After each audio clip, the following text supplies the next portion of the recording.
पूजा खेडकरांची आई मनोरमा खेडकरांना अटक करण्यात आलेली आहे। शेतकऱ्याला धमकावल्याप्रकरणी मनोरमा यांना अटक करण्यात आलेली आहे। बंदुकीचा धाक दाखवून शेतकऱ्याला धमकावल्याप्रकरणी त्यांना अटक करण्यात आलेली आहे। पोलिसांकडून त्यांचा शोध सुरू होता मागील काही दिवसांपासून आणि आज अखेर मनोरमा खेडकरांना अटक करण्यात आली आहे।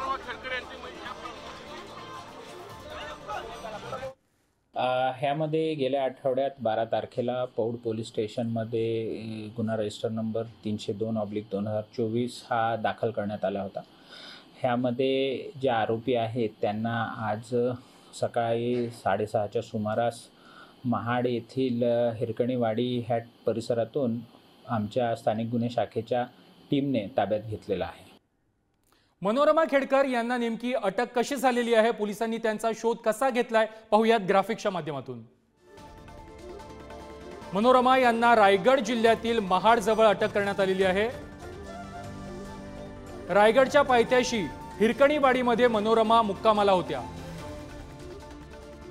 पहाटे 2 वाजता पुणे पोलीस हिरकणीवाडीमध्ये पोहोचले आणि त्यांना अटक केलेली आहे। 4-5 तास चौकशी केल्याची माहिती देखील समोर येते। 6 वाजता मनोरमा खेडकर यांना पोलिसांनी ताब्यात घेतलं। सकाळी 9 वाजता महाड पोलिसांना या संदर्भातील माहिती कळवण्यात आली।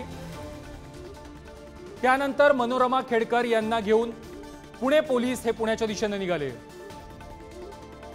घटना घडल्यानंतर पौंड पोलीस ठाण्यामध्ये शेतकऱ्यांची तक्रार नोंदवली गेलेली नव्हती, मात्र व्हिडिओ व्हायरल झाल्यानंतर पुणे पोलिसांनी आता ही कारवाई केली आहे।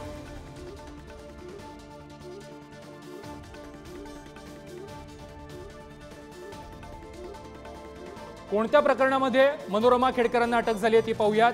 पुणे जिल्ह्यातील मुळशीमध्ये एका शेतकऱ्याला बंदुकीचा धाक दाखवण्यात आलेला होता। बंदूक दाखवून त्याला धमकावण्यात आलेला होता आणि याच प्रकरणामध्ये व्हिडिओ व्हायरल झाल्यानंतर आता पुणे पोलिसांनी कारवाई करत मनोरमा खेडकर यांना अटक केलेली आहे।